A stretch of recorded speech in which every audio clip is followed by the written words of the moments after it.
Būs arī tiesa. Ja, un, nu varbūt, bet tas, kas man interesē,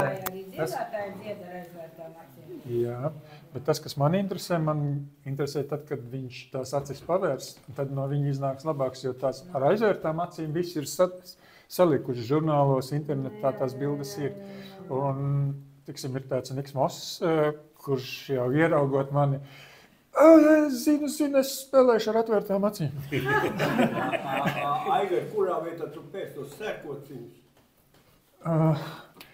Es cenšos. Ko likt acīs, lai nevar? Ja, es sapratu jautājumu. Nu, nē, es uz gaidīšanu, kad viņi uzrodas paši.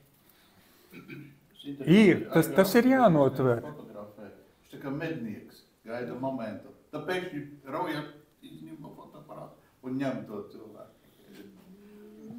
Vajag noskatīties to procesu. Bet mednieks jau klusumā gaida. Mēs esam mūzikā iekšā. Jā, bet tas trakums ir, nu, tu, protams, domā par to bildi, ka pēc iespējas labāk uzņemt. Un tu redzi, ka pašlaik notiek, un tev bišķiņ tā roka vai nu kaut kur, vai kamera ir, un tu nepagūsti viņu nofočēt, un tad tev tāda sajūta, ka, jau Haidī, nu. Es nekādīgi nevarēju iet mūzikā, es redzēju portrets līli. Jā. Bet kā varētu iet vienlaicīgi mūzikā? Tāpēc, ka tad tā mūzika ir jāpazīst arī bišķīt, jo ziniet, ka, teiksim, tādu grāmatu rāda vienam blūzas cilvēkam, viņš īstenībā netik daudz novērtē to kvalitāti, bet viņam ir kas pateikt. Šito es redzēju tajā pilsētā, šito es redzēju pirms 2 gadiem tur, šito man vajadzētu redzēt. Nu, viņiem ir tā interese. Es domāju par skaņu. Nē, es jau teicu, tajā ap 9. gadu es visu kaut ko eksperimentēju, taisīju slide šovus, jā, bet latviski ir slīd, kāds vārds, ir vārds, slīdrādes. Un man tāds, ka tur izšaujas reklāma un tās bildes ļoti precīzi viena ar otru tinās, skan fonā mūzika. Bet kas? Ko neparādīja? Es domāju, ka viņi nepamostās. Tad, kad ciemos būs, ir manis parādījuši, ko nozīmē. Jā, es tur tajā sākumā uzliku tās puķītes, ja kāds pamanīja. Tur bija tāds kadrs, man bija nolikta kamera no rīta 9 mājās uz krokusu šito te dobi. Un es izgāju ārā ik pēc pusstundas un nospiedu dažas bildes un sataisīju no tā slideshow, kā sniegs kusa saulēnā dienā un kā vakarā no 9 līdz 16:30, man liekas, tā bija, ka palikuši jau ir tikai krokus un zemē ir... Kaķis bija apturījis? Nē, nebija. Saule bija izklausējusi.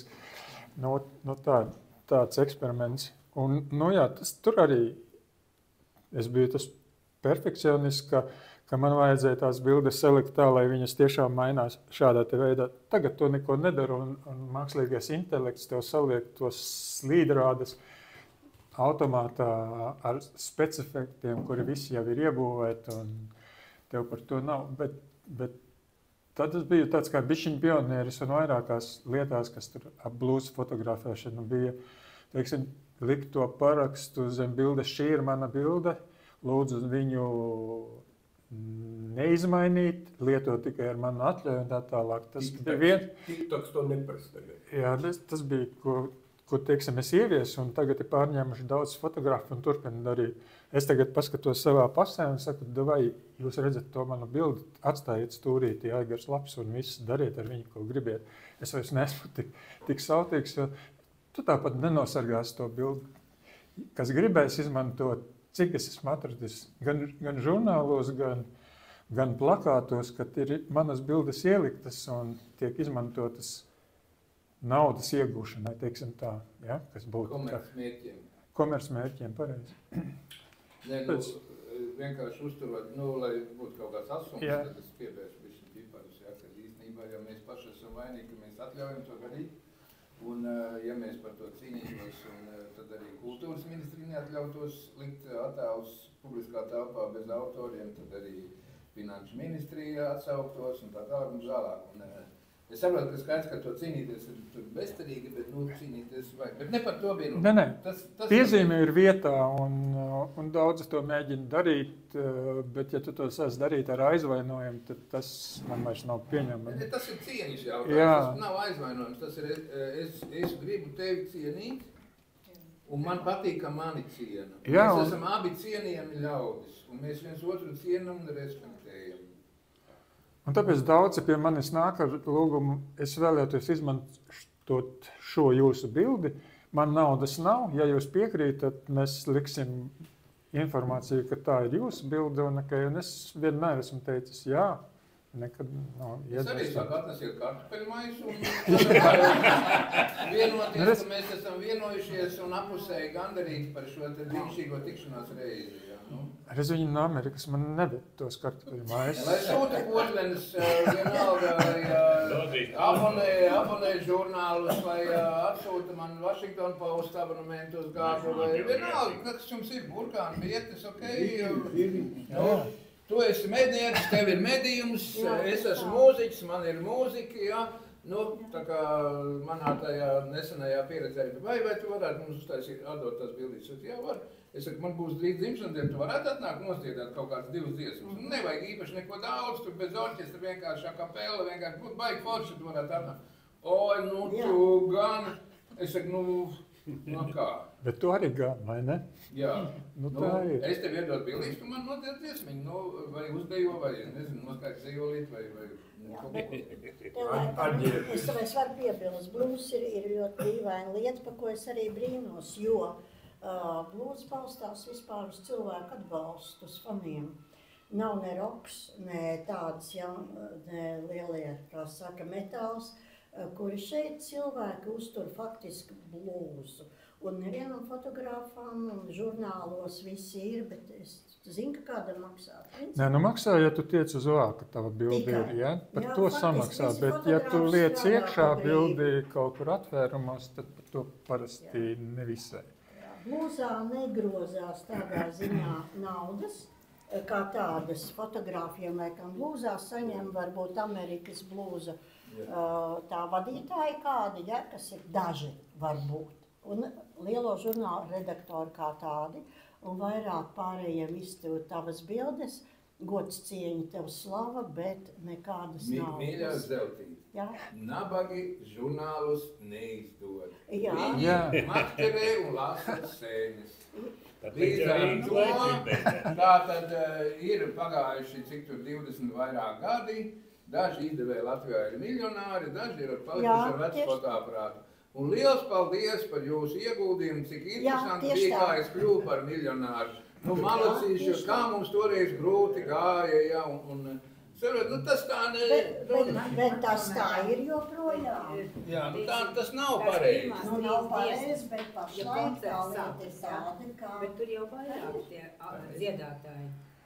Tad no katra tās pirmās 3 dziesmas? Tikai no pirmā. Ja ir tāds, kā teikt, multikoncerts, kur tiešām ir paredzējies, ka uzstāsies kaut kādi 5 dažādi solisti, piemēram, pēc, tad tas nav tie 3 dziesmu noteikums. Bet ja tas ir vienas grupas, jo kāds ir, kurš sākas tikos līdz tikos, tad tur ir 3 dziesmu noteikums. Un labi, es teicu par tiem lielajiem attēlumiem, un tad ir nākamā kategorija, kurus vispār nedrīkst fotografēt. Ja tu gribi tos fotografēt, tad tev jāparaksta vienošanās, ja piekrišana, ka tu fotografēsi, un ja gribēsi vienalga kaut vai mājās pie sienas sev likt, tad ir jāpaprasa viņiem atļauja viņu menedžerim, ka šito te, tādi ir noteikumi.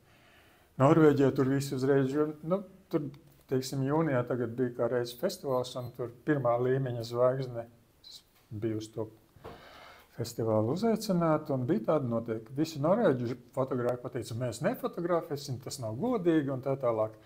Es parakstīju to vienošanās un biju vienīgais fotogrāfs.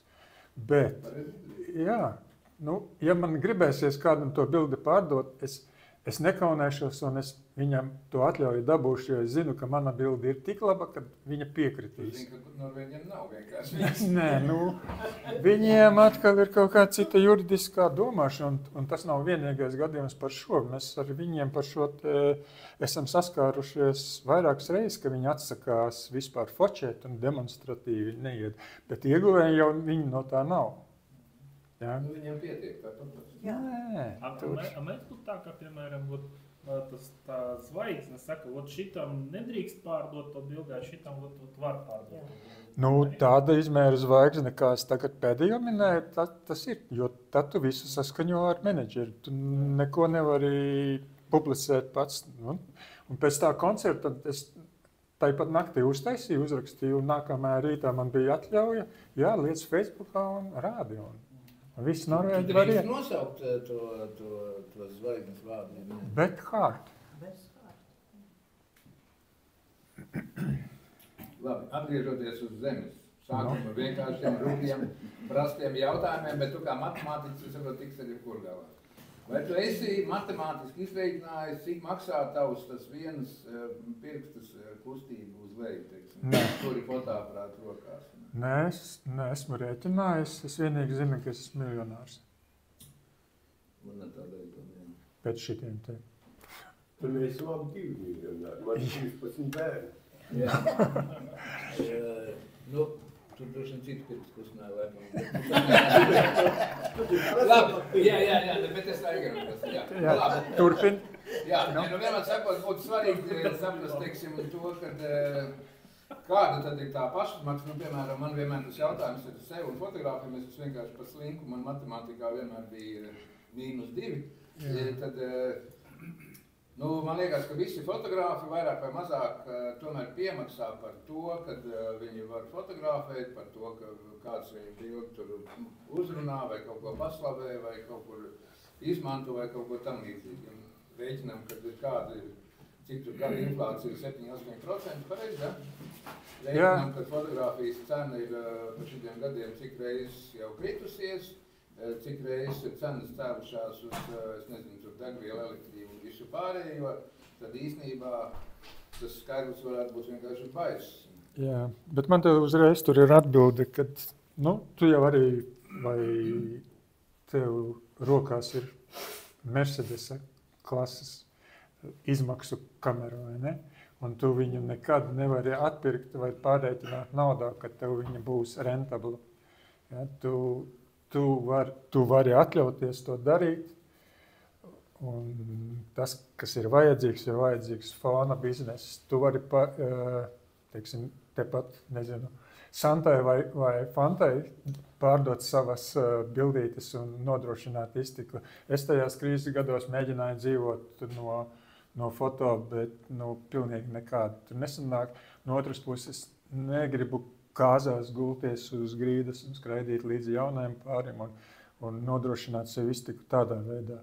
Es nesaku, ka tas ir slikti un tas arī ir riktīgs ienesīgs bizness vai būrīšos fotografēt reklāmas šitos te, bet tas man nav interesanti. Un, kur varētu mēģināt, bet es domāju, ka tikai mēģināt atpirkt to kameru. Ja, tas visi, kas tādā veidā fotografē, to vienkārši no saviem citiem ienākumiem spēj finansēt un uzturēt. Arī tie Amerikas lielie, kuriem nes summas, nes palīgi, ja? Arī tiem es domāju, ka tās kameras neatmaksājas finālā. Ja? Viņiem nodrošinātība pensiju ziņā, un viņi var, tiksim, no katras nākamās pensijas vai no katras otrās pensijas nopirkt jaunu objektīvu, jaunu kameru. Man tas uzvilciens bija 2006. Gadā, kad es sapirku visu, kā es minēju, Mercedes līmenī. Un es ar to ekipējumu veiksmīgi nofotografēju līdz kaut kādam 2018. 20. gadam, kad es jūtu, ka vairs nevelk. Tad es nopirku kaut ko pa vidu, un tad tagad atnāca R-klases, un es atkal esmu normālā līmenī, teiksim, ar tiem pārējiem. Bet tu visu laiku, kad tajā fotopitā esi, tu redzi, ka tam džekam ir tāda kamera, un viņš fotografē tik labi vai slikti. drīzāk slikti. Bet Kas- Vai jums ir kamera? Kas? Ir kamera? Man ir 3. un 5. Nē, nu, piemēram, ir tā, ka nu, kaut kādam tur Cartier-Bressonam vispār bija tāda pavisam primitīva kamera, un viņš uztaisīja bildes, kuras tagad piesauc. Gunāram Vindem vispār bija kaut kāds, pēc mūsdienu kritērijiem, vispār tas nav fotoaparāts, ja? Un kaut kādas tās slavenās bildes ir kaut kas bijušas toreiz, un kas tagad viņas Es nav nekas. piekrītu, jā. Nu jā, nu, bet tās ir tā, ka tu statisti, bet ja tur tas viss notiek kustībā, tomēr ir īpaši. Nu, bet ja Aigars ar 10D varēja uzpildēt slavenas bildes, tad priekš kam viņam es atvainojos šodien ir 5 reizes dārgāk, ja ne vēl dārgāka kamera kā toreiz. Tāpēc, ka šodien ir lielāka prasība pret tavu bildi, ja toreiz tas asums, kas tur bija, es pilnīgi jūtu, ja es paskatos negatīvi, nevaru teikt to digitālo failu, kāds viņš ir tur un cik viņā ir netīruma, un paskatos to, ko tagad tu redzi tajā kadrā, nu, ir pavisam savādāk. Ir cits līmenis un cits iespējas. Tā ir evolūcija neizbēgama, un diemžēl tie ražotāji, vai par laimi, attīstās tik strauji, ka notiek gadi 3-5, un mēs atkal mainīsim varbūt ne uz R, bet uz F kaut kādu citu, vēl zinu ko, un atkal dabūsim naudu no šitiem fotogrāfiem, kur ir fani, lai filmētu un ieguldītu savā tajā tehnikā. Es sapratu, ka tu esi īstais kanonists. Jā, es esmu kanonists no pirmās dienas. Un, nu jā, šeit jau... Tev ātrāk samainīsies uz Z? Nē, nekad. Nu jā, un tad ir tā, ka, piemēram, tagad tu esi atkal ieguldījies, jā, un tu esi komforta zonā, teiksim, ka tu vari uz amerikāņu fonu, vai tu kādu vēl izskatīties, pašcienīgi. Bet vai tās bildes cena ir pieaugusi tik reizes, cik tu esi? Nav.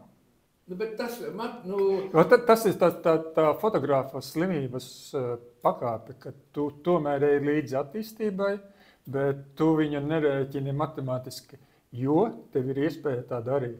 Ja tas tev būtu iztikas līmenis, tu, protams, ka to nedarītu un turpinātu ar 10D fočēt. Un gan jau, ka tu atrastu veidus, zemajā gaismā droši vien, ka neatrastu veidus vairs labi nofotografētu. Bet vēl teiksim par cilvēkiem. Šeit Latvijā to vienalga ir labu vai sliktu kameru pa ielu, neviens tev baigi uzmanību nepievērš. Amerikā, ja tu ej ar objektīvu garāk par šito, tad visi, tu redzi, kas tu esi tāds, un uzreiz ir saruna. Visi ar tevi grib runāt un domā, ka tas ir baigais čiekurs. Un emocijas. Nē, tas ir interesanti, bet reizēm jau apgrūtinoši, ka tev bailes ieiet liftā, jo katram ir jāpasaka komentārs. Visiem jāpagrājas. Jā, bet joprojām viņi visi domā, ka fočē tas objektīvs un šašliku vai rotbistu cep panna, ja? Nevis tas džeks pie pannas vai... Labi, ierokam vēl dziļāk tagad. Piemēram, tu kā matemātiķis, tu kā IT dzīvē, pasaulē, matemātikā vispār, kaut kādā pasaules uzbūvē, viss taču notiek pēc kaut kādiem matemātikas maķio likumiem, ne? Un tad ir kaut kāda secība, un tad ir kaut kāds rezultāts, un tad mēs kaut kādas matemātiskas sapratnes pārējiem uz citu matemātisku sapratni. Bet vai tad tas, ko mēs darām, teiksim, fotografējot, vai tā ir secība, tas ir kaut kāds attīstības, tur ir kaut kādi pamatojumi, ka tas ir loģisks un mēs nonāksim pie kaut kāda saprātīga rezultāta. Pie saprātīgi gan jau, ka mēs nonāksim, bet viss ir atkarīgs, ko tu finālā gribi redzēt un kas tev apmierina. Ja? Tai bildei ir jābūt arvien interesantākai, jo tagad vienkārši nofotografēt skatu pa logu un vienalga vai tur krusti un ēnas no režģa būs vai nebūs. Jā, bet tu vari izdomāt to fotografiju tādu, ka tur ir kaut kāds zemteksts apakšā un tava pievienotā kompozīcija vai pievienotā vērtība Nu, tev jātiecas uz to. Kas to var izdarīt, tie ir tie kotēs, tie meistari, kas vienkārši bliež, tie bliež. Un viņi ir apmierināti. Es varu Zeltīti īpaši. Kur viņi tās bildes liek? Viņš visu koncertu stāv un gan ar mobīlo, gan ar to. Nu, ir fotografi, kuru bildes tu nekad dzīvē neesi redzējis. Paldies Dievu, varbūt.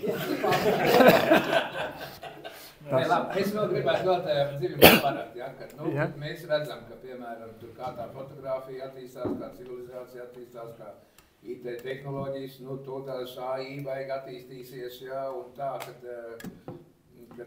vai tā fotografija vispār ir kaut kāda perspektīva, ja, kad tas AI tolīdās paliks gudrāks par jebkuru tur parasto ražotāju, fotoaprātu, es domāju, vai bildes radītāju, un tas viss izrādīsies, varbūt mēs te pa velti plēšam. Nē, es domāju, ka es esmu optimists, ka tomēr cilvēka acis nosaka daudz vairāk un izvirza daudz vairāk, teiksim, priekšnosacījumus, kas ir, lai iegūtu labu attēlu un interesantu, nekā tas, ko uztaisīs mākslīgais intelekts. Un tagad jau man liekas, kad arī publicējot kaut kur sevišķi internetā, visos tajos, kas geogrāfika čenāls, tu īstenībā nedrīkst dot rediģētu foto, tev ir jādod šitais te. Bet, kā teikt, jā, matemātiķis var visu izdarīt. Bet tas šodien pēc 7,5 gadiem būs, tu varēsi tikai dot mākslīgi intelektu bildi, un varēsi nekādā, kad tas būs nozīmes, ka tu fotografē kaut ko. Es negribu tam ticēt, un tajā mēs aiziesim pavisam prom. Nē, bet tu tagad skaties video, Trumps dara to, tev ir domas, viņš tiešām tā varētu būt darījis, bet to Džeki var uztaisīt. Kā var uztaisīt? Kā slavenā Multena Strauma. Tas viss ir datorgrafika, ja? Tā tad var. Un tas ir, nē, bet tas ir savs. Es domāju, ka tas ir fotogrāfijas, vienalga mākslas virziens, uzskatīsim, mākslīgā intelekta mākslas virziens un ir dabīgā intelekta mākslas virziens. Tie, kas iet pa dabīgo, kā mēs tur arī iesim un tā bilde vienmēr tiks novērtēta savādāk nekā tā. Jā. Tu esi labs cilvēks, tāds optimists vispār. Ja es būtu, pesimists neesmu, jā. Es esmu introverts optimists. Pareizi. Perfekcionists. Tas ir pats par sevi. Tas jau ir ierakstīts šūnās, to es nevaru izlabot. Mēs mēģinām samaitāt visu laiku, visi ģimeni, bet mums baigi nesanāk. Kādreiz jau kapos arī bija mūžīgās puķis papīra. Jā. Ir joprojām. Labi, par pa kapiem pēc tam, jā? Bet, kad tu skaties, piemēram, kā, teiksim, tur tie fočē, tur tie amerikāņi vai kas tur poļi, kas tev ir, teiksim, tajā blūdas fotogrāfijā tuvākie konkurenti, kurus uzskatu par... Es viņus neuzskatu par konkurentiem viens. Otkārt, ir personības arī starp fotogrāfiem, kuras es zinu, teiksim, man tāds paziņa Joe Rosens, kurš ir fotogrāfs no kaut kādiem saviem Ņujorkas ebrejas starta laikiem. Un viņš prot taisīt gan dokumentālo foto ļoti labu, gan arī bišķiņ pēdējos gados viņš pilnībā atteicās strādāt ar Photoshop, ja viņam nebija iemaņa to darīt. Tagad viņš ir sācis lietot Photoshop, un viņam tās bildes arī bišķiņ kļūst līdzīgas. Bet viņam ir acis, ja teiksim. Viena daļa to sieviešu pieminēto piedošanu, bet viņas ir attīstījušās un viņas ir kļuvušas labākas, bet viņām nav šī te profesionālā backgrounda vai sakņu. Vai izglītības, pareizi būtu vārds izglītība. Viņam nav šīs izglītības. Viņi ir tādi paši kā es, bez fotografiskās izglītības, bet viņu tā pasniegšana, tur ir problēmas ar kompozīciju. Es daudz ko skatījos un mācījos kompozīcijā internetā, bet ne tādā veidā, ka tur jābūt mūžīgais trīsstūris un visādi zelta griezumi. Jā, es zinu, ka tādas ir, bet es drīzāk uz visu to vados pēc savām sajūtām, jo es to bildi varu pagriezt tā, un viņa būs fotogrāfijas izpratnē nepareiza, nedaudz nepareiza, bet viņai būs labāks, manuprāt, labāks skatījums uz to kompozīciju, kā es to jūtu. Ja? Bet tur atkal ir tā neliela cita problēma, ka tu redzi to bildi tādu, kādu tu redzi. Un pajautājiet cilvēkam blakus, viņš pateiks, tā bildi ir galīgākais. Zeltīt, mēs tev jautājam. Jā, ir bijušas bildes. Un tad reizēm tā daru, ir ielikta bilde, viņi skatās, kas šito bildi ir ielicis tītē. Un tad es pavelku uz augšu, Aikars labs. Redziet, sieviete redz tomēr citādāk, sieviete domā citādāk. Un vīrietis citādāk domā un redz. Un tādēļ, kā saka, vīrieši diezgan daudz reizes nepieņem sieviešu fotogrāfijas un sievietes it kā tās vīrieši. Un tas ir saprotami, jo domāšanas veids atšķirās. Tā ir mūžīgā tēma. Jā. Sievietes arī drusku citādāk fotogrāfē. Jā, bet mēs tam vairāk par to fotogrāfiju mēģinām tad pieturēties. Bet es par to domāju tā, nevar piespiest mīlēt Raini. Var. Diez vai, tāpat nevar piespiest mīlēt manu fotogrāfiju. Es viņu redzu tādu, kā es viņu redzu, un tu viņu redzi noteikti savādāk. Tu man acīs vari tagad teikt, oi, baigi foršās fotogrāfijas, un pēc tam mājās nodomāt. Nē, es tā nevaru teikt. Nevari? Es tās neesmu, nē. Es tā vai nu... Labi, piedod, tad es... Vai nu tā, vai nu šitā. Tas bija... Pa ceļu vidi es nemāku, vienā grāvī vai otrā grāvī. Neveiksmīgs piemērs, un tādēļ, ja jau tu man te uzaicināji, tad es tev ielieku plus krustiņu. Es arī apskatījos to grāmatu ar milzīgu galvu, tā ir uztaisīta. Jā, tur es sevi ieliku. Tiešām ar galvu, kā saka, tur stipri piedomāts un noķerts moments. Es tā bišķiņ tā, man bišķiņ tā skautīgi. Ļoti labs foto piemērs mūsu grāmatai. Jā. Labi, par to perfekti. Mans kompliments jūs grāmatas skan un darbs skan. Es to muziku labi zinu un tā. Jā, paldies. Metāla fotogrāfija. Tas ir kompliments no manis. Es tieši tajā žanrā sēžu. Varu teikt jau 10 gadus. Viņš ir interesants. Jā, tur ir pavisam savādāk. Nežēlīgi interesants. Tur ir jābūt tāpatās iekšā kā jūs. Jā. Un tad arī par to, jums tās bildes ir, tiešām perfektas. Bet ir mēģinājumi pafotogrāfēt backstage un skatītājus. Ir savam priekam. Nē, ir tādas bildes, jā, bet, pirmkārt, viņas nav priekš grāmatas, viņas neiedara stilistiski, vai ne? Un... Atsevišķi grāmatu tas. Kāpēc tev ir taču? Ir. Vācijā, kur ir ļoti daudz, kur ir noskaņa, kur bija, ir tā vesela grāmata, backstage, cilvēki, fotogrāfi, noskaņa, ir. Ir, jā, bet es biju tieši par to, ka es padalīšos šādā auditorijā to, ka man ir iecer uztaisīt tieši par to backstage. Jo tā publika ir tik interesanta, tik kolorīta, un viņi ir pavisam savādāk nekā uz skatuves. Protams. Tas ir tas, varbūt, lai laustu bišķi to stereotipu, kādi viņi ir uz skatuves.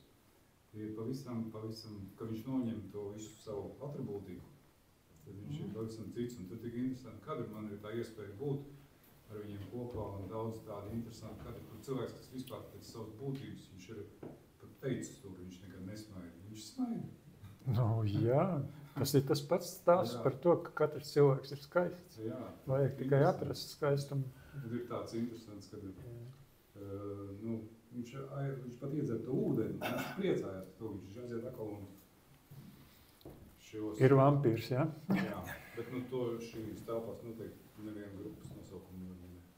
Nē, šīs telpās var minēt visu pilnīgi droši, un kā saka, mēs stāvam tam pāri, tur nav nekas... Lai gan arī blūs ir diezgan arī uz robežu, un pat tālāk. Jā. Nav tā, mīļie, palasa bībeli. Nē. Nu, paņem palasi. Tur ir uzrakstīts visas šausmas, ko cilvēks vien var izdarīt. Tur ir tik daudz šausmas ierakstīts, ka es pat tādus nebija iedomājies, ka kaut kas tāds vispār ir iespējams, kas tur rakstīts. Tur nav uzrakstīts nekas tāds. Tā kā tur nav nekā sveša. Tur pietiek asiņu, dēmonu, šausmeņu, tur visa kā ir. Tā kā tur nav nekā sveša. Tas viss vienkārši pastāv. Labi, bet tagad... Es te varu pēdējo paskaidrot nedaudz, kāpēc es to backstage vai blakus netiku. Es esmu pārāk koncentrēts uz tiem māksliniekiem, un tas prasa zinām uzmanību, un tad, kad tu atej nost, tev īstenībā to kameru gribas nolikt malā, un tev nav vēlēšanās taisīt tikai momentu uzņēmumus, kas nepavisam nav mana. Jā. Nu jā, man ir savādāk, man ir daudz tādi... Bet es zinu, ka tas ir interesanti. Jā. Jo, lai atspoguļotu to pasākumu, arī es piekrītu, jā. Un tad to visu paspēt ir tāda... Bet Aigar pašā sākumā teica, ka tie modeļi sacīja, tur es esmu bildējis, tur un tur, bet viņi kādreiz ir uzprasījuši, ar kādu fotoaparātu tu bildēji. Nē, viņi tas neinteresē. Viņi redz, ka garš stobris reizēm, un tas ir maksimums. Un cik cilvēki maz uzprasa to? Ir Facebookā, teiksim... Ne tikai. Daudz ir tādi, pasakiet, ko man nopirkt, lai es varētu forši fotografēt koncertus, jā? Jā, un tā man ir jāuzraksta. Bet ar ko jūs tur fotografējat, ka jums ir tik gaišas bildes? Rakstīt ar tādu un tādu. Man arī tieši tāpat, bet nesanāk. Jā, bet ļoti labi mēs pienācām pie jautājumu par pēcapstrādi.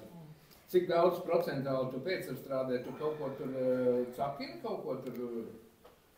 Nu, es cakinu tos mikrofonu galvasārā reizēm. Vienkārši vispār izdēs. Jā, nu, tur, teiksim, ir bilde, kur no dibena lien ārā fona mikrofons. Nu, nepieliec divus klāt vēl. Nē, klāt es nelieku. Ja?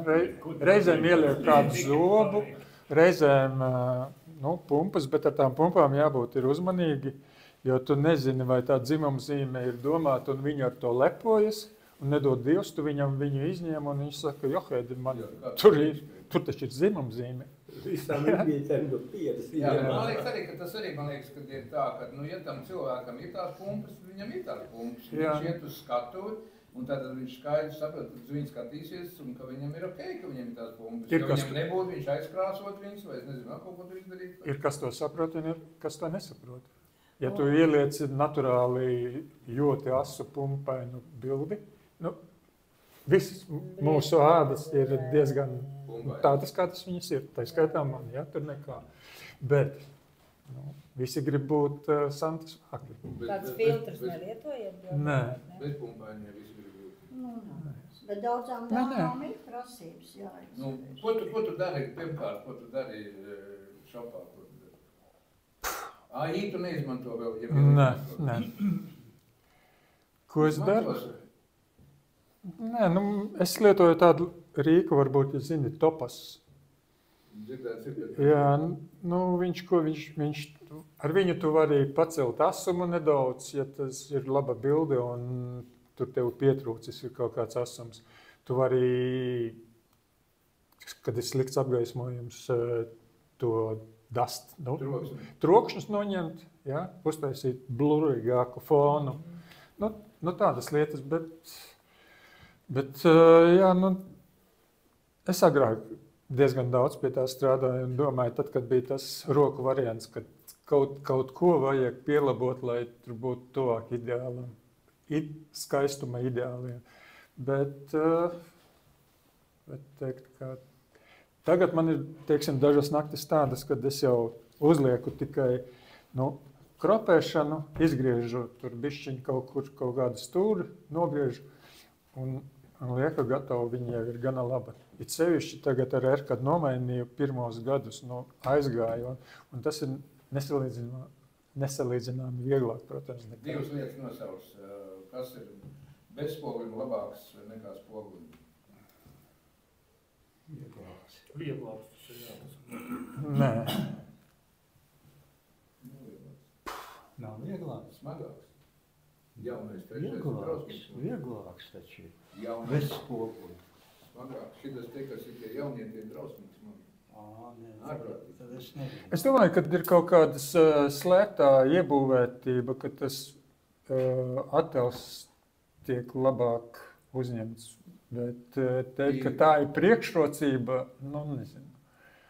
Tā ir drīzāk nākamais līmenis un viss tā dara. Ja man tagad būtu 1DS, nezinu, 2, es būtu arī priecīgs. Galvenais jau ir tās, cik gaismi jūtīgs ir tās objektīvs. Kādu lietu? Nu, es jau teicu, man ir 70-200 tas galvenais, bet ir arī tie 20-70, nu jā, laikam 20-70, bet viņi priekš portretiem nav, viņi priekš portretiem nav tik forši, tad tev jālēn viņam virsū. Es tomēr cenšos uzņemt bildes no attāluma, un es pat pēdējā pusgadā piekopu tādu praksi, jo man ir tiesības kā akreditētājiem iet tajā fotopitā, bet es fotografēju no pūļa, jo tajā fotopitā tu esi apakšā un tu redzi, es spiestu tās bildes vairāk taisīt no apakšas, un tad tās sejas jau tā ir tādas, cilvēks ir tāds, bet tad, kad esi no attāluma un tā kā es esmu garākais fotogrāfs, bet nevis garākais Eiropā, Dānijā ir viens tāds kā 2S un garums viņam ir šitāds te. Tas ir tik liels ir viens. Bet atkal redz, tur ir tā lieta, ka īstenībā viņam ir tāds komplekss, ka viņš nekad tajā pūlī neiet un viņš fotografē tikai no skatuves stūra. Ja, un viņa tās bildes ir savādākas. Jā. Tā ir cilvēka iekšēji. Tas pats, ko es sākumā teicu, man bija grūti notupties un izskriet tur, un tas man bija tāds komplekss. Tagad es arī šeit Latvijā varu paspērt soļus, lai gan es esmu pieradis pārsvarā no vienas vietas, ja tā ir sēdvieta, tad no turienes varu nofotografēt pietiekami dažādi. To skatuvi un māksliniekus nav tur baigi jāmaina. Kurš fokus attālums tev mīļākais? Es skatījies, teiksim, ka parādās visu laiku kaut kāds visvairāk viens no fokus attālums. Es domāju, ka maksimāli tuvākais. Es viņus cenšos ievilkt arī to 70-200. Ja? Un tad, kad ja tā vide un gaismas apkārt ir pietiekami interesantas, tad tu atstumies un uzņem no lielākā, teiksim, tā lauka. Ja? Bet priekš kam man tur aizņemt to attēlu liederīgo laukumu ar kaut kādiem mikrofonu galiem. Kā ar filmas kameru, vai ne? Jūs gaidat to momentu? Jā. Tā skaņa ilgās. Aigar, tev liela piekrišana. Kādas ratiņas tu ņem līdzi ar grāmatām, lietas tirgo? Nē. Tad, kad es fotografēju, un tad man ir tikai menedžera bloks. Viņš neņem līdzi, viņš nav pārdevējs, viņš nav tirgotājs, viņš ir dāvinātājs. Aigars galīgi neprot. Viņš neprot, viņam nav biznesa puses. Vienkārši nav cilvēciski. Vajag menedžeri. Jā, man arī nav.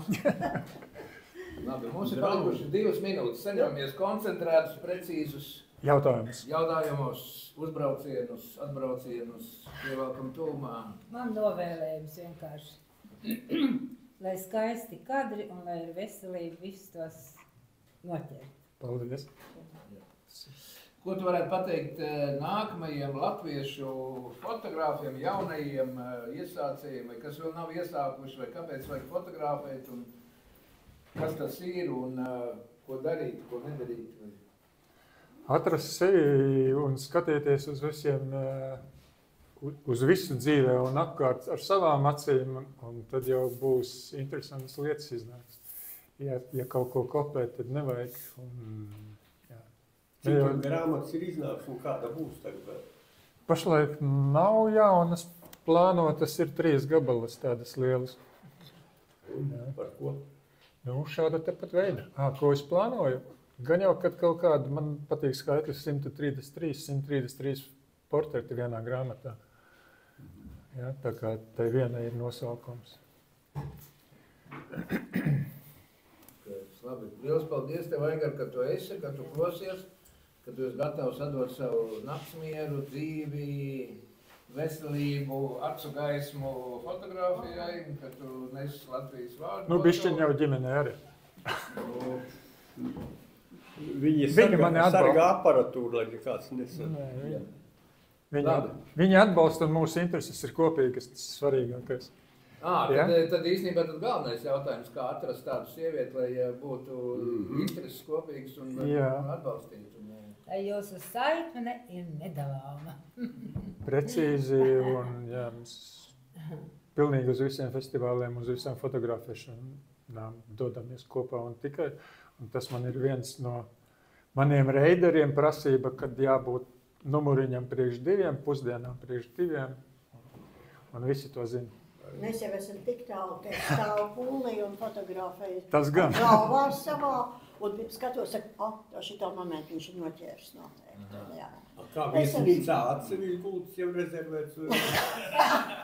Paldies par šo jauko jautājumu, tiekamies atkal!